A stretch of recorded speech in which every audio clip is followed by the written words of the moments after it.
ایک دن میرے حضور علیہ السلام سیر کرتے کرتے باہر تشریف لے گئے. وہاں ایک قافلے نے پڑاؤ کیا ہوا تھا. ان کے اونٹ چر رہے تھے. ایک خوش قسمت سرخ رنگ کا اونٹ تھا جو میرے حضور علیہ السلام کو پسند آ گیا. میرے حضور علیہ السلام نے قافلے والوں سے پوچھا کہ یہ اونٹ بیچنا ہے. پتہ نہیں انہوں نے بیچنا تھا یا نہیں بیچنا تھا. جب میرے حضور نے پوچھا کہ یہ اونٹ بیچنا ہے, انہوں نے کہا جی بیچنا ہے. اچھا کتنے کا بیچنا ہے؟ کہا جی اتنے کا بیچنا ہے. سودا طے ہو گیا, بات چیت ہو گئی. حضور علیہ السلام نے فرمایا میں کوئی تاجر کی غرض سے تو آیا نہیں کہ رقم ساتھ لے کے آتا, میں تو سیر کرتا آ نکلا, تمہارا اونٹ مجھے پسند آ گیا اور سودا طے ہو گیا. ایسا کرو کہ اونٹ مجھے دے دو, میں گھر جا کر اس کی قیمت آپ تک بھیج دیتا ہوں. انہوں نے کہا جی ٹھیک ہے. میرے حضور علیہ السلام اونٹ پکڑ کر گھر کی طرف چل دیے. جب حضور علیہ السلام ان کی نظروں سے اوجھل ہوئے تو وہ ایک دوسرے کو کہنے لگے, یار یہ جو شخص اونٹ لے کر گیا ہے اس کا پتہ بھی کسی نے پوچھا ہے کہ اس کا پتہ کیا ہے, اس کا نام کیا ہے, کہاں رہتا ہے؟ اونٹ لے کے چلا گیا ہے اور ادھار لے کے گیا ہے. جب کسی کو نقد سودا دیا جائے تو اس کا اتا پتہ پوچھنے کی ضرورت نہیں ہوتی, اور جب کسی کو ادھار دیں یا تو آپ ان کو جانتے ہوں یا تو درمیان میں اس کا ضامن کوئی ہو. ایک دوسرے کو کہنے لگے او نادانو, ایک شخص آیا ہے اور تم نے اس کا اتا پتہ نام تک نہیں پوچھا, قیمتی اونٹ پکڑ کے دے دیا, اور کیا تم سب کی عقل پر پردہ آ گیا تھا؟ کم از کم اس کا نام تو پوچھ لیتے. ایک بولا یار میں کیا کرتا, جب وہ باتیں کرتے تھے منہ سے پھول جھڑتے تھے. دوسرا بولا یار میں تو اس کی آنکھیں ہی دیکھتا رہا. جب انہوں نے یہ گمان کیا کہ ہم نے قیمتی اونٹ ضائع کر دیا ہے تو اب تک خاموش بیٹھی سردار کی بیوی نے خیمے سے پردہ اٹھایا, کہا خبردار کسی نے بھی اس کے خلاف اگر بات کی تو اگر وہ شخص تمہارے اونٹ کی رقم دینے نہ آئے تو مجھ سے لے لے, مجھ سے لے لینا,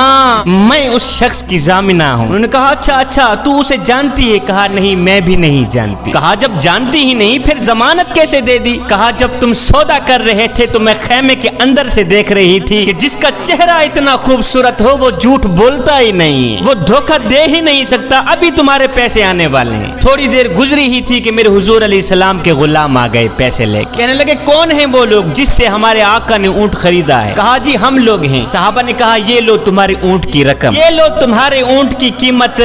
انہوں نے کہا بھائی قیمت بعد میں دینا, پہلے یہ بتا کہ وہ محبوب رہتا کہاں پہ؟ صحابہ نے کہا سامنے مدینے میں اس محبوب کے ڈیرے ہیں. کہا پھر رقم بھی اپنے پاس رکھو, اونٹ بھی اپنے پاس رکھو, ہمارے دل بھی اپنے پاس رکھو, ہمیں تو اب دن رات اس محبوب کا دیدار ہی چاہیے. ہائے میرے حضور کی صورت ہی کیا دیکھی, اونٹ بھی بک گیا, خود بھی بک گئے, سارا کا سارا قافلہ مسلمان ہو کر حضور کی غلامی میں آ گیا.